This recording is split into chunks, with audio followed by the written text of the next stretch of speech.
ശ്രീഭദ്രകാളി മഹാത്മ്യത്തിലെ 3-ാം അധ്യായം 6 മാതൃക്കളുടെ ആവിർഭാവം. അമ്മയുടെ അവതാര ലക്ഷ്യത്തിനെ കുറിച്ചാണ് ഇവിടെ പറയുന്നത്. ബാക്കി ഭാഗം നമുക്ക് കേൾക്കാം.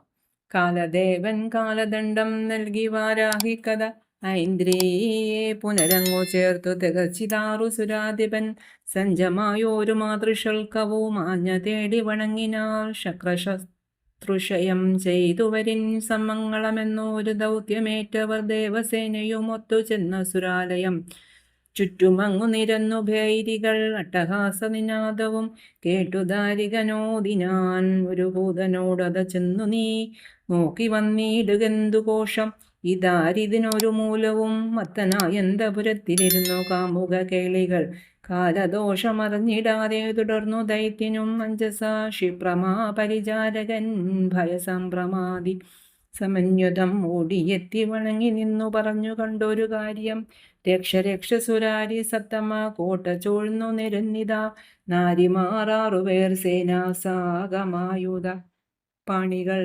കണ്ടിതില്ലഹ മിത്തരം പടയത്രങ്ങു വിലക്ഷണം യുദ്ധഭേരി മുഴക്കിയാർത്തു വിളിപ്പു പോരിനു ദൈത്യരെ കിങ്കരന്റെ വിലാപമൊട്ടോരവജ്ഞയോടത കേട്ടുടൻ ശുക്രശിഷ്യനുമാജ്ഞയേകിയൊരുത്തലും കൂടാതുടൻ ചിത്രമീ ദേവകൾക്കെന്തിതു ചിത്രവിഭ്രമമായിതോ ചിത്രഗാമിനിമാർക്കെന്തു വിചിത്രമാം തൊഴിലേകുവാൻ പോക ചെന്നു മഹാകപാലൻ സൈനികാധിപനോടു നീ ഓതണം മമ കൽപ്പനയ്ക്കനുകൂലമായവൻ ഇപ്പോഴേ നാരിമാർ അവരാറിനെയും അവൻ മുടിക്കു പിടിച്ചുടൻ ദാസിമാരോട് ചേർക്കണം തഞ്ഞാണൊലിനാദത്തിനാൽ വൻ സൈനികമാരൊക്കെയും പിന്തിരിഞ്ഞോടും നിർണയം ധനങ്ങു മഹാകപാല സമക്ഷമാജ്ഞ കൊടുത്തതും ഘോരനായ മഹാകപാലൻ വൻപടയെ നയിച്ചുടൻ ചെന്നു നിന്നു പറഞ്ഞു കന്യകമാരോടാദരവെന്നിയെ സുന്ദരിമാർ നിങ്ങളാറും കൊൽവനില്ലെന്നി നിങ്ങളെ ഗോക്കളെ പോൽ കൂട്ടിലാക്കാം ദാസിമാർക്കൊരു കൂട്ടിനായി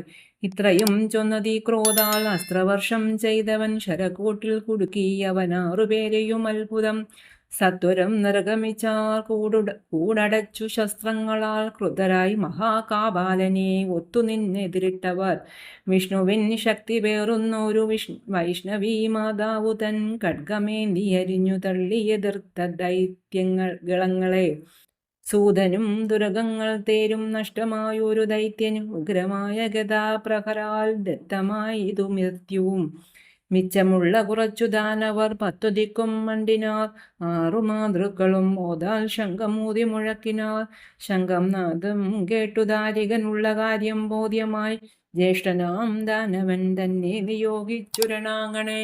അമ്മേ ശരണം. എല്ലാവരും ഇത് വളരെ ശ്രദ്ധിച്ച് കേട്ട് ഇതിൻ്റെ കഥ മനസ്സിലാക്കാൻ ആഗ്രഹിക്കും. എല്ലാവരും ശ്രദ്ധയോടുകൂടി കേൾക്കണേ. അമ്മേ ശരണം.